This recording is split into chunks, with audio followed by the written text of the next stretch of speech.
Imagine just waking up every morning, not knowing what to do, not knowing what's next. Like you're numb to the pain, you're numb to life, and you're just soaking in your depression, your stress, your anxiety. You're living your life with a mask on as if everything's okay. In reality, that's not what really is going on. You use vices to numb out your pain. You cry yourself to sleep every night. You wake up the next morning and do it all over again. See, y'all, that was me whenever I decided I wanted to change my life. 1, 2, 3, 4.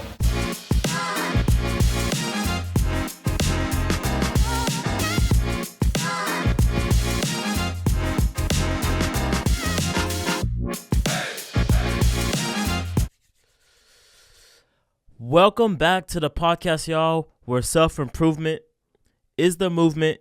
Welcome to the best self-improvement podcast out there, y'all. How are y'all feeling today? We are back and we're in full effect. Finals are over, passed all my classes. One more semester left for me before I graduate, y'all. Wish me luck. It's been a long, tough journey, but we are almost at the finish line. We still got one more leg to go, but as for this semester, it's over, so that means that I have more time to make videos like this, more episodes, more podcasts, and things of that nature. So expect a lot more out of me this summer, these next 4 months or so. I would want to say from here on out, but when school starts back up, who knows what to expect at that point. Obviously, I would like to keep on being consistent, keep on going, but if the time doesn't allow me to, then it just doesn't allow me to. That's fine, but with that being said, y'all go show me love. If you're listening to this on Spotify, go ahead and leave a like for me, leave a rating on my channel, and then share this to a friend, family member, share it to your story on Instagram. Y'all share a whole bunch of celebrity stuff. Why not share someone y'all know stuff who is actually trying to make a good impact into the world instead of posting stuff about celebrities who don't know who you are, don't care about you. They just care about their money in their bag. So why not show some support to someone y'all know, man? You know, do something different for a change. Share this to your story. If you're watching this on YouTube, make sure to like, comment, share, subscribe. Comment down below what you think about this podcast, topics you want to see me touch on. If you want to be a guest on the show, please let me know and we can make that happen. And yeah, without further ado, let's get into this thing. How's y'all's mental health, man? My mental health is pretty good, honestly. Just finished finals, like I said, but even during that time frame, my mental health was solid. I feel like I've gotten to that point, and I've said this before, I've gotten to that point where nothing really phases me as much mentally anymore. Even school, even work, even relationships, or whatever the case may be, nothing really phases me anymore in terms of my mental health. I don't allow anything to give me power to control how I feel, control what I do, controlling my emotions. I don't give anything the power to. That's just what it comes down to. You can't give energy to things that don't need your energy. That's why people end up being stressed, depressed, so anxious. They give their energy away to things that they shouldn't. And it controls you. It affects you, how you feel. It affects your mood. It affects what you do. You can't live like that. It's miserable. I've been there, done that. It's miserable. So that's, I think, the key to having a really strong foundation of good mental health is really just only focusing on things you can control. And if you can't control it, just leave it alone. Why bother, right? But hopefully y'all are doing well mentally. I know I am. Obviously, there's still ups and downs here and there, peaks and valleys. That's just what we call life, right? But here's the little rundown for today as to what we're going to talk about. We're going to really focus this episode onto fitness, and I want to talk about fitness because it has done a lot for me in my life to get me to the point where I'm at now for a lot of different reasons. I'll touch on that in a minute. I'll give you a little story time of how I started my journey. I'll talk about what it means to me and why. I'll talk about body dysmorphia and how to overcome that, things like that, and why every man should be into fitness, into working out, and other activities to make them more productive. And then I'm going to answer some questions that I got from my supporters here. I'm going to answer I think 5-6 questions at the end of this episode. Really good in-depth questions that I have here. I wish there was more questions so I have a whole episode based on questions, but y'all don't like to engage and stuff, so that's cool. But we got some really good questions here, so we're gonna make best of what we got. We're gonna make lemonade out of lemons. Now let's talk about the impacts that fitness had on my life. Imagine just waking up every morning not knowing what to do, not knowing what's next. Like you're numb to the pain, you're numb to life. You're expecting negativity. That's all that goes throughout your head, throughout your day, right? You wake up and it seems like you're just on autopilot. Wake up, do the same bad habits on a daily basis. Wake up and you're just soaking in your depression, your stress, your anxiety. You're living your life with a mask on as if everything's okay. But in reality, on the inside, you're hurting. You are not where you need to be. You are in a very bad place.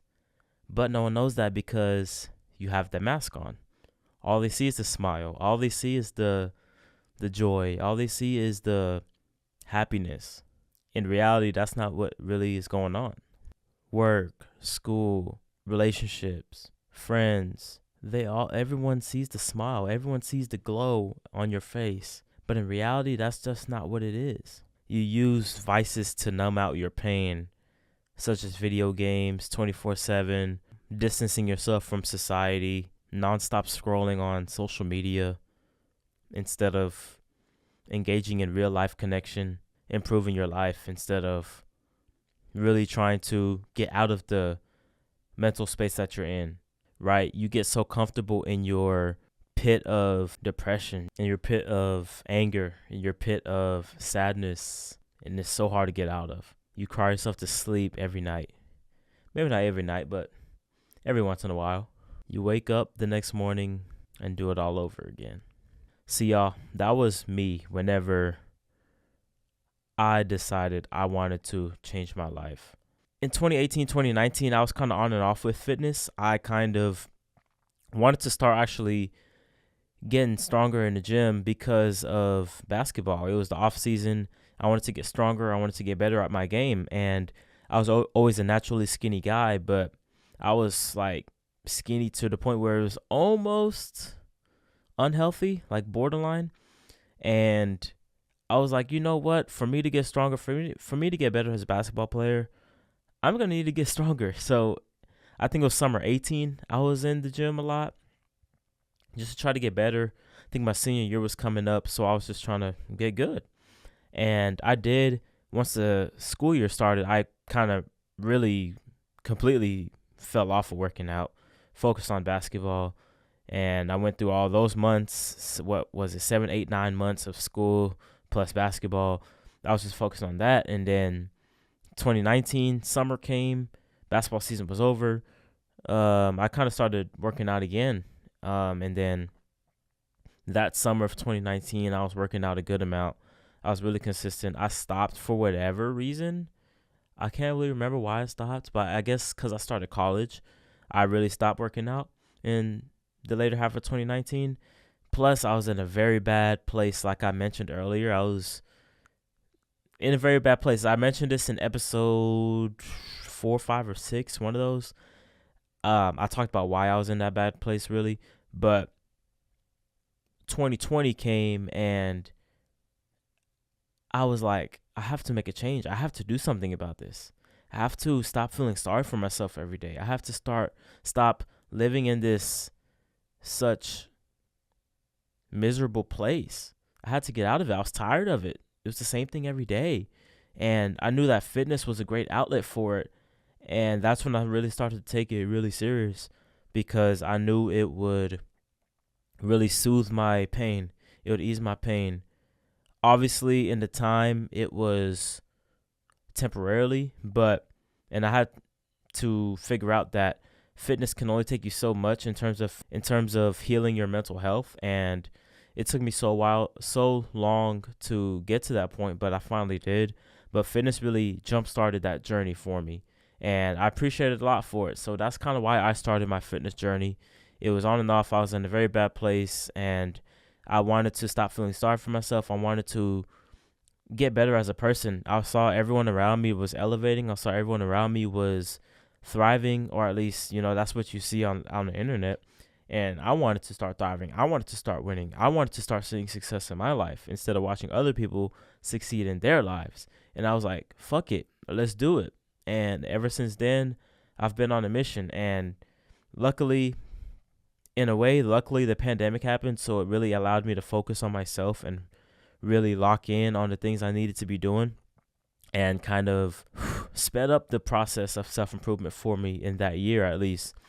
And I taught myself everything I needed to know, went on YouTube, created my own workout plan, and I started building from there. I have really good muscle genetics, so I really started building muscle pretty quickly. I was always cut. I was always lean. I never really bulked up and got bulky.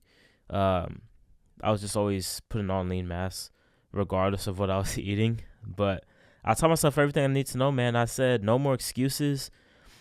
Even the quarantine, the gyms were shut down. I had to go buy resistance bands. I had weights that I had. Eventually, I bought some from a neighbor who was generous enough to give us some weights that they weren't even using anymore. I had a little gym in my garage. I had a little bench that also had like the little leg press to it. Not leg press, that had the leg extensions to it. And you can do the leg curls also, and the calf raise or whatever it was. And I did a lot of things with that. So that really helped out my journey, man. But what fitness means to me is, I always tell people fitness does a lot more for me mentally than physically. And people think obviously doing fitness for looking good is a big factor, right? We all want to look good. We all want to be in shape. We all want to look sexy. Along with that, it does a lot for me mentally as well. It gets me out of that space of anxiety and worry and stress. When I go in the gym, I play my music in the exact same songs, the exact same order on a specific day. I'm in a whole different world. I'm in the zone. I'm locked in. In those 2-3 hours, I'm going crazy, and I'm taking out all those negative emotions, and in turn, all the positive emotions are filling in me, like the dopamine, and just getting better physically, man. So you're at your best mentally. That's just a great feeling once you leave the gym. Don't you ever realize once you leave the gym, you just feel so good? It can be the most terrible day. The workout doesn't even have to be that good, but you leave the gym and you just feel like weight has been lifted off your shoulders, pun intended. You know what I mean? So, and it just feels so great, and you want to do it over and over and over again. And there's no better feeling than that. But I will say that you really need to work on your mental health outside of the gym, because the gym is not going to be the tarp you just put over your life. You can't put tape on glass and expect it to be perfectly fine. You still have to find a way to improve your mental health outside of the gym. The gym can only take you so far. You get it? And if you really think about it, the gym is a microcosm of how life really works. The more you fail, the more you struggle with the weight, the harder it is to push that shit off, to push that shit up, the better it's going to make you, whether you actually complete the lift or not. You fail a PR, okay, you get stronger, or you know how to go about it next time to where you do hit it. Not making it just motivates you to get better. So when you come in the gym next week, you do hit it. It teaches you how to deal with adversity. It teaches you how to deal with struggle. It teaches you how to turn your losses into wins. You get what I'm saying? But if you're just lifting like easy light weights that you can push without it being a challenge, then how the fuck you expect to grow your physique? If you're out here in life and you're just comfortable, how the fuck do you expect to get better as a person? That's just how it is. And the gym brings up great, valuable lessons that we can take away, not only in the gym, but outside of the gym. Now, I will say that every man should be doing some type of physical activity. Doesn't necessarily have to be working out. It can be working out. It can be boxing. It can be a sport, basketball, football, any type of sport. It can be a rock climbing. It can be hiking, cycling, whatever the fuck you like to do. Just running. Every man should have one physical activity. I do not care. In 2023, there's no excuse as to why a man should not be in shape. We talk about how masculinity is declining in this generation. It's not a opinion, it's a fact. A big chunk of that is because men are lazy nowadays. Men don't want to work out. Men just want to play video games. Men just want to eat junk food. Men aren't disciplined. It's these things that we just take the easy way out on tasks in life, on challenges in life. Take the easy way out. We playing on rookie difficulty. How the fuck you gonna get better at the game if you playing on rookie? You want to get better at the game, but you're playing on rookie, and you wonder why this guy next to you is cold. He's on Hall of Fame. He's learning how to play.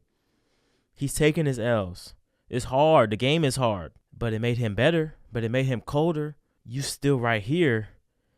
You playing on rookie. You're comfortable, but you staying right here. Meanwhile, this guy's going through his lumps, losing, but it's making him stronger over time. So when he playing on them harder difficulties, eventually it gets easy, and he owns the game at that point. What's so bad about accepting a challenge? What's so bad about adversity? What's so bad about struggle? What's so bad about taking the hard route to success in life? Why does everything have to be so easy? Every man should be physically active in one way or another. Like all those people who see in the gym on a daily basis, they're trying to get better as a person. They're trying to love themselves even more. They're disciplined. If you see them 4, 5, 6 days a week, they are disciplined. They're seeking better for themselves. How can you not respect that? I feel like it's a no-brainer that every man should be working out. You get to know what discipline looks like. You get to know what self-love looks like. You get to push yourself out your comfort zone and fight adversity. You get to get stronger, which kind of exudes your masculine energy even more. You get more attractive. You get more confident from being in the gym. Why wouldn't you work out? Why wouldn't you go to the gym? Hey, if y'all want to go to the gym, that's cool. More gym for me. I'll take it. Along with the gym, along with your fitness journey and getting to where you want to be, there will be body dysmorphia.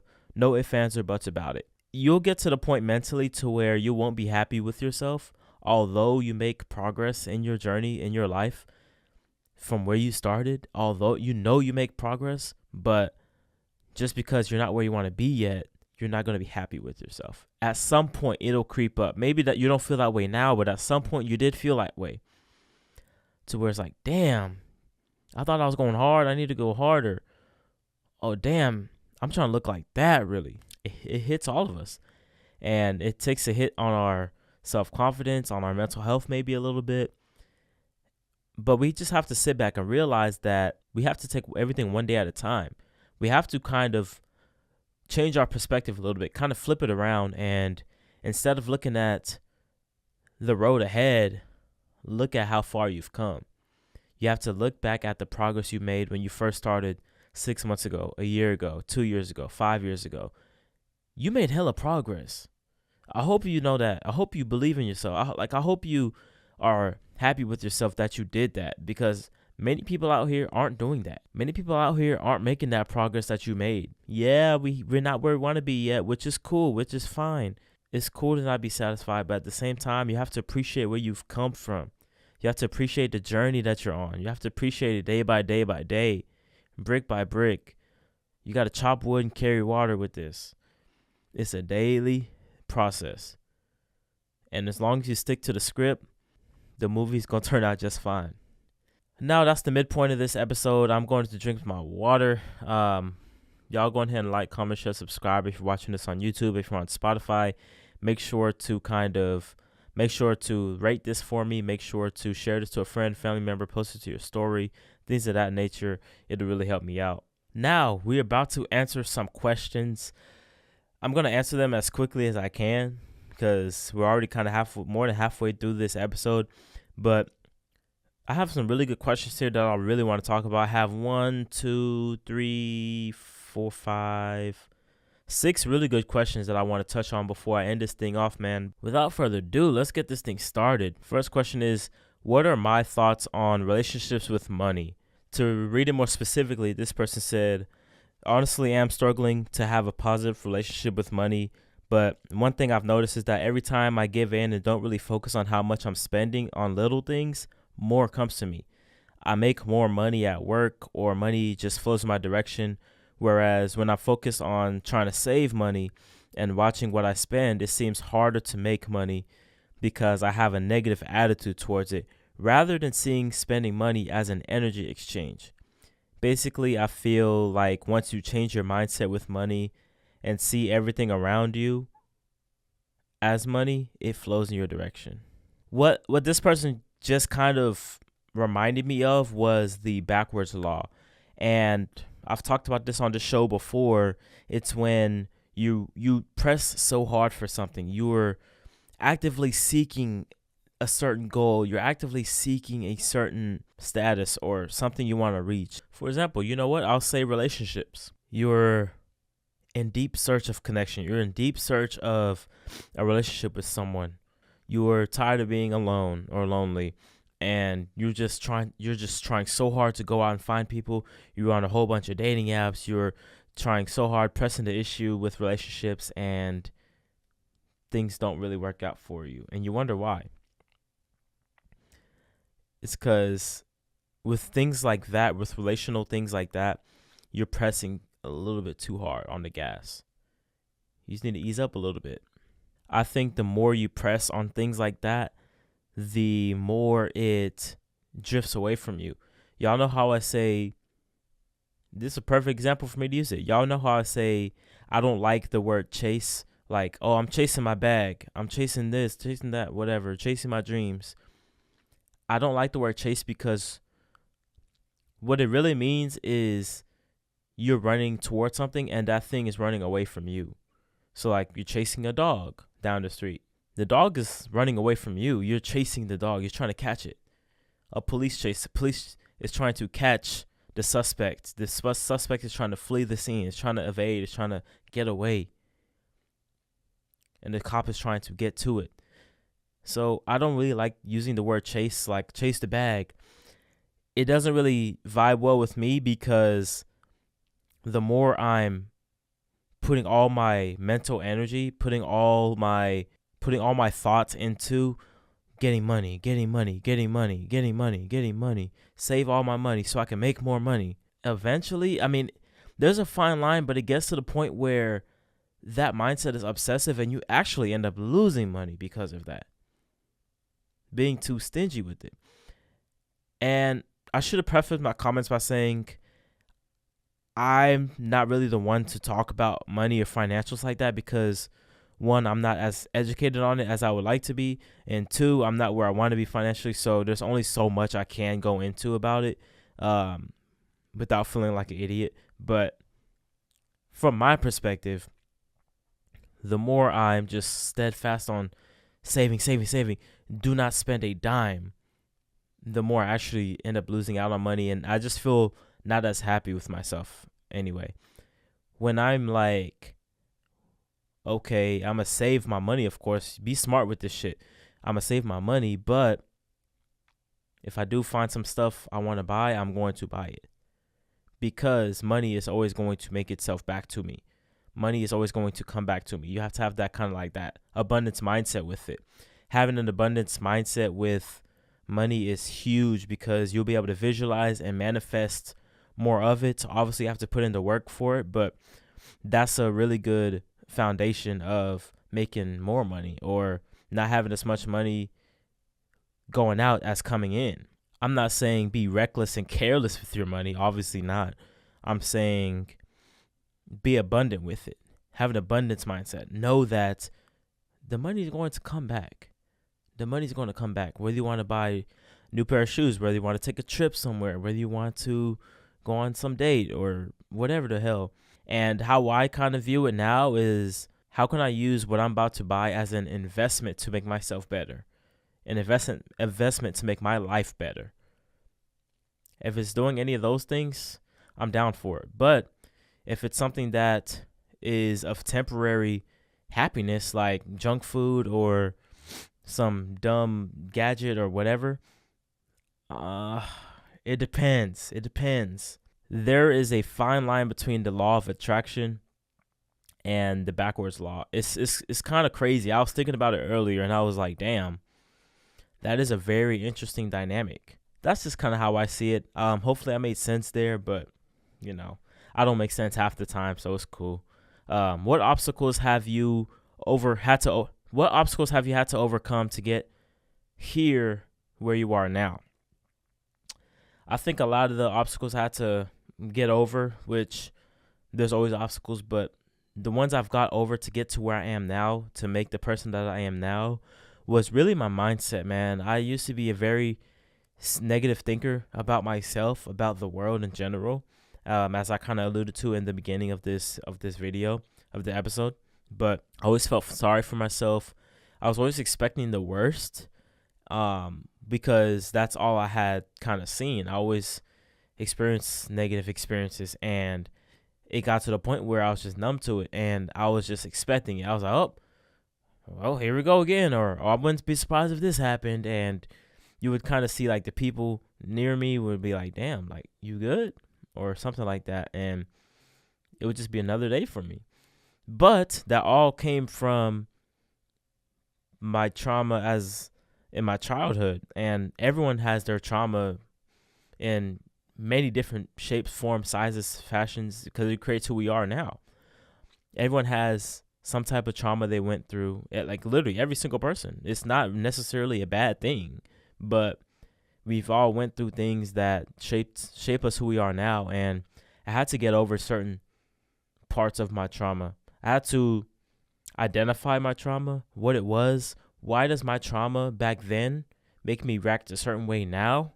I had to internalize the trauma, getting over the trauma of, yeah, it's not all my fault, but I can rewrite the mindset that I have. I can rewrite the feeling that I get when XYZ happens, or write the feeling of feeling lonely or lack of connection or whatever the case may be.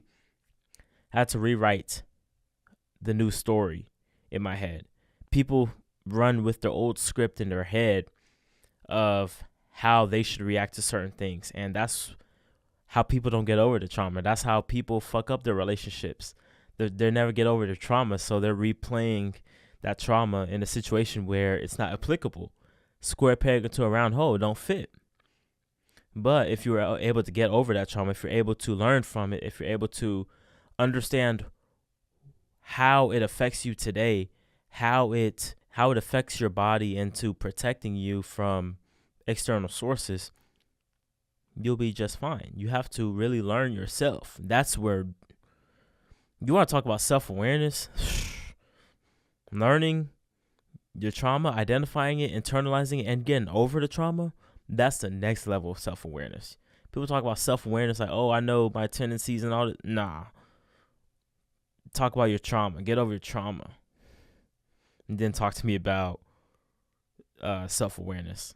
Next, what are your goals physically in the next year to 2 years? Well, gym-wise, I want to get to 180 to 185 shredded. Maybe 185 because I'm actually almost at 180. I think I'm around 176 right now, so I'm getting a little bit more weight than I was before. I was a little around kind of around 170 once this year started, but now I'm up to like 175, 176. I'm trying to get to 180. Obviously, stay shredded as fuck. I'm relatively shredded, y'all. Like y'all can see it if y'all watching YouTube. I'm kind of shredded a little bit. Nah, I'm playing, but I'm trying to get to 180, 185 shredded, and then max cap out there. Because don't want to be a bodybuilder. Don't really want to compete. I don't care for it in that way. Like I said, fitness does way more for me mentally than physically. So I could care less about competing and bodybuilding, things like that. I work out to look good and have a good mental health. So that's great. I do on my lifts. I do want to get strong though. I do want to have a good balance of strength plus aesthetic. I want to be the most balanced I can be. A lot of people are either one way or the other. I want to be a good mixture of both. Greek God. My goal is 315 bench, 405 squat, 500 deadlift. At that point, I'm stopping there with those lifts. I do not care. 315 bench, I'm at 270 right now. We can get there within the next 2 years, year and a half. 405 squat, I'm at 385. I just hit the other day, actually, a couple weeks ago. 385, 405, that's what, 20 pounds away. Nothing too crazy. I'll get there. And then deadlift 500 pounds. So the last time I deadlifted really was last year around this time. Whoo, and that was around 430. So if I would have continued, I'd probably already be at 500. But the fact that I stopped deadlifting makes me think that that's going to be the toughest one to get. I started back deadlifting this week. My lower back is killing me. I went up to 3 plates. I repped that out for like 6, just to kind of ease my way back into things. But 500 on deadlifts the goal. Once I get there, I'm capping out. And then upgrading my overall appearance. Can't grow facial hair, so there's nothing I can do about that. Get my hair longer. Since I don't have facial hair, I need hair somewhere. Shit. So hair gonna get longer. Need braces because the gap. Don't like it.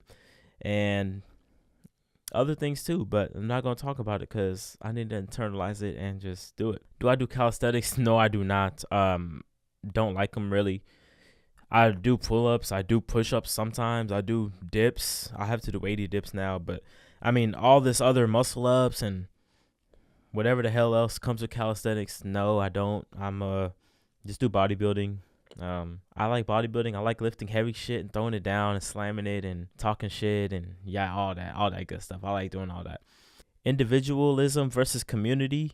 What are my thoughts on it? I mean, I'm minoring in psychology right now, and we did kind of talk about like the dynamic between being independent, being individualistic, and being a collectivist.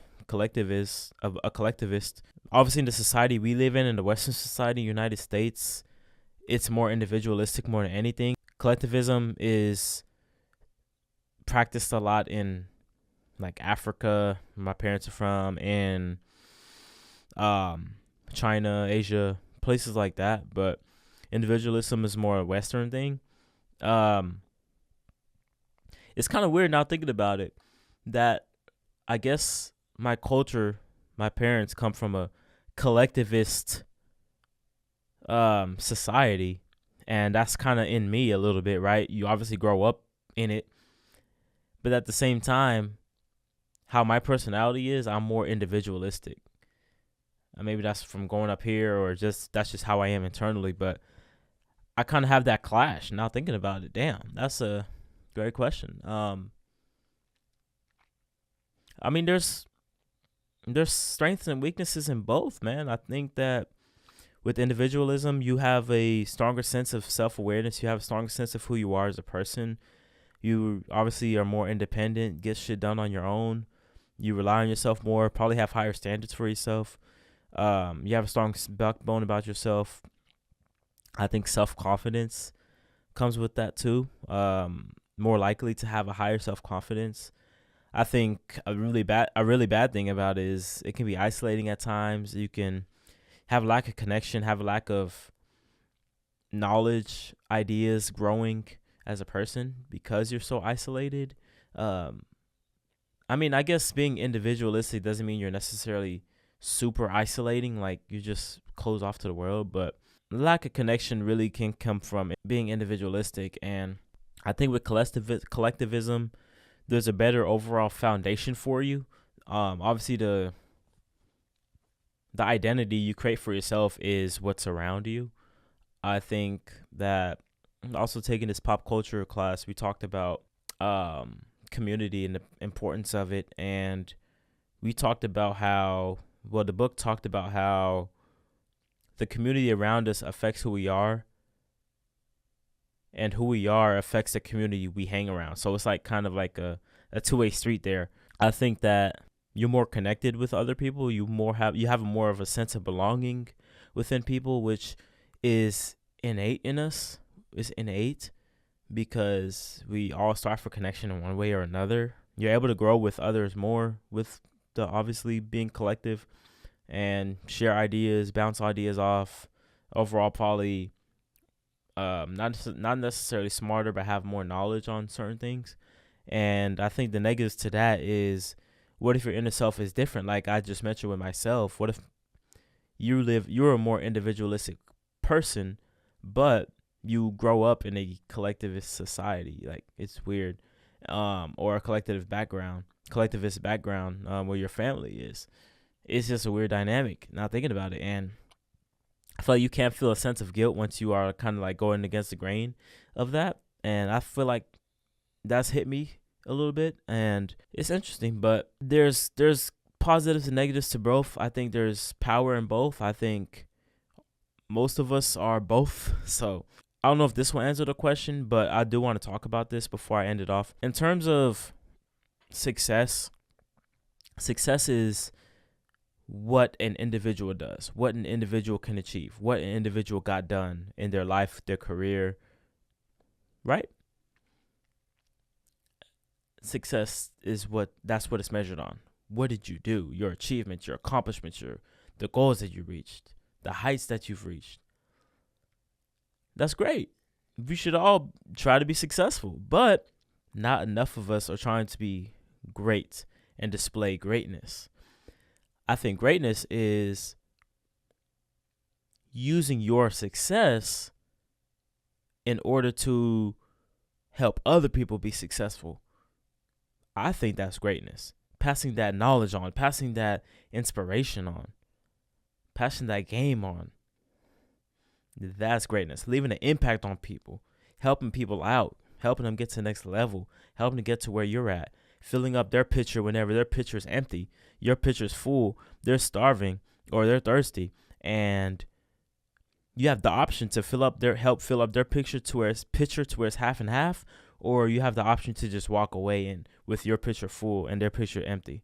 What you gonna do? I think that's where greatness comes from, man. Greatness is, how can I help other people with the goal? With the accomplishments I've achieved, with the status I've achieved, with the accomplishments I've had. How can I use that to impact other people, to help other people, to uplift other people? We don't have enough of that, man.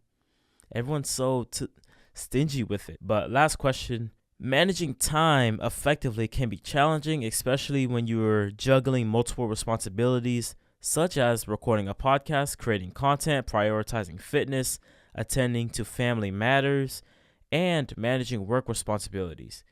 In light of this, how do you manage your time to ensure that you can attend all these tasks without feeling overwhelmed or fatigued? Great question, man. Damn, you sound like me. Podcasts, creating content. Yeah, fitness, family, work. You sound like me, bro. I do a lot of different things myself, such as recording a podcast, such as creating content from that podcast, such as trying to create videos for my other page, my sports page, my career, such as prioritizing my fitness as well, such as prioritizing my school work, such as prioritizing the internships from the school, such as networking for my career, such as work obligations, such as family obligations, such as relation. I'm tired, man. I'm tired. Not tired. Tired. Tied.